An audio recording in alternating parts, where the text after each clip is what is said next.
da muchísimo gusto ver a grandes mujeres y hombres de nuestro país, y mucho más gusto me da el haber recibido el libro El Complejo Militar Industrial de los Estados Unidos de mi compañero y amigo el general Roberto Badillo Martínez.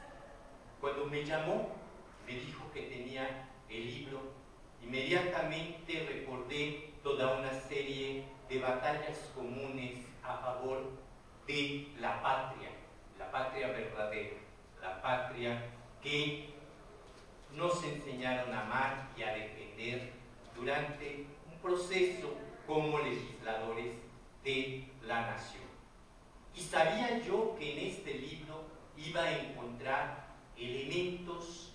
perfectamente estudiados, acuciosamente contrastados, de manera tal que no dieran lugar a dudas o a fe de ratas o este tipo de cosas que no son propias para el trabajo que el general siempre ha desarrollado. Forman parte de su personalidad, forman parte de su disciplina, y así la ejerció en este libro, en el que nos queda clarísimo que nuestros bibiliques tenían por lo menos el valor sentimental de que quienes los emitían eran héroes que estaban haciendo una revolución. Cuando llegamos a las conclusiones de este libro, donde seguramente mis compañeros de mesa profundizarán mucho más sobre el hecho innoble, inmoral, indecente e injusto de cómo se manejan las finanzas en el mundo y cómo los países son víctimas de un grupúsculo, una verdadera mafia que desde hace no 400 años, desde hace más de 2500 años han venido esquilmando a la humanidad. Mientras leía yo los primeros capítulos sobre los mercaderes de la banca mundial, la concesión que el general hace al presidente Obama de expresar en el libro que él no está informado, que no le está fluyendo la información correcta sobre cómo se manejan las finanzas de lo que se supone es el país económicamente más poderoso del mundo, en donde esa entidad claudica a su facultad de emitir moneda y abdica a ella a favor de un grupo de banqueros internacionales, lo mismo que hizo Inglaterra. Me vino a la memoria que en el año 492 a.C., en la Roma de incipiente formación, los romanos, el pueblo, la plebe, las tribus de Roma, se separan de la ciudad de los patricios porque no aguantan más el peso de sus deudas, no aguantan más el capital que les aplican, los intereses y el anatocismo que era usual aplicar, y se van al Monte Sacro. Y allí permanecen al frente de Cayo Sicinio Peluto, y la ciudad de Roma se queda con nobles, con la familia de los patricios, pero sin ni un barrendero, sin ni un carnicero, ni un zapatero. La primera resistencia civil que se tiene documentada y que logra, después de 2 años de mantenerse aislados, el reconocimiento de el decemvirato, y se otorga a las tribus de Roma, a los plebeyos, a los proletarios, aquellos cuya única riqueza eran sus hijos, la prole, porque no tenían otra manera de pagar. Se les reconoce que tengan en el Senado a 2 representantes, los tribunos de la plebe, antecedente directo de lo que serán posteriormente los representantes del pueblo, es decir, los diputados en nuestro país. Y conforme iba yo leyendo y veía yo este génesis de las finanzas mundiales, los banqueros que utilizan a la guerra para enriquecerse más que para conquistar, cómo cambian de una manera a otra los patrones. Unas veces es el metal,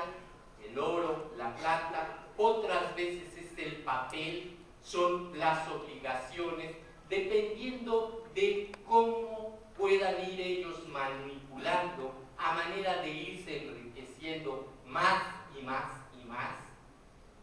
Volví a recordar que esta lucha en contra de la usurocracia llevó precisamente a los tribunos de la plebe, en el primer corpus jurídico que tiene el mundo romano, las 12 leyes, a condenar la usura como algo perfectamente identificado y perfectamente penal. Y esta condena a la usura a lo largo de los siglos es retomada precisamente por la Iglesia Católica, que la lleva a los grados extremos de excomunión al usurero, excomunión a aquel. Llega un momento dado en que se establece hasta un porcentaje de lo máximo que podía cobrar un prestamista o un banquero sobre un crédito otorgado, que en aquel entonces no podía exceder del 6% del monto total prestado. Decir que esta lucha viene de lejos. Sin embargo, esta lucha fue aprovechada en un momento dado por este mismo grupo de banqueros que supo insertarse justo en los procesos religiosos de confrontación para ubicarse primeramente en Países Bajos y Alemania, de allí dar el salto a Inglaterra y allí cometer su primera gran fechoría, la constitución del Banco de Londres, como si fuese una instancia de la monarquía, cuando en realidad se trataba del negocio de unos pocos. El general nos lleva también de la mano para conocer hasta dónde han sido capaces de llegar estos personajes, y nos pormenoriza los crímenes que han cometido, no solamente en contra de los pueblos, sino en contra de aquellos que se oponen a sus decisiones o a su proyecto. Y dentro de esta visión nos muestra el panorama para entender el asesinato de Lincoln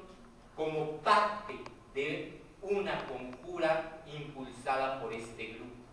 así como el de Jackson, el de Garfield y el de varios presidentes de los Estados Unidos que de una manera u otra llegaron a oponerse a sus designios. En otros de sus capítulos nos lleva a conocer las entrañas de esta mafia financiera, a conocer no solamente a las instituciones que la conforman, sino a los hombres que por generaciones la han venido manejando y cuyos apellidos no son conocidos, como Rockefeller, los Rothschild, J.P. Morgan, etcétera, que no vienen del siglo XIX, que muchos de ellos vienen del siglo XVI y del siglo XV, en estos procesos de construcción de este mecanismo de poder que constituye el sistema dictatorial de la Reserva Federal y el papel del gobierno estadounidense. Y por último, de manera magistral, nos proporciona una serie de datos puntuales, una información general de la crisis 2007-2009 que yo escuché al general expresar las voces de alerta en la tribuna, en reuniones, expresar que los asuntos de las finanzas de este país no son meramente asuntos financieros, sino son parte fundamental del esquema de la seguridad nacional. Y que cada vez que este país se endeuda,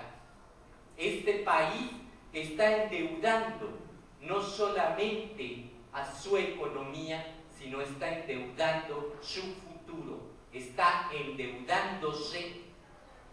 a nombre de los hijos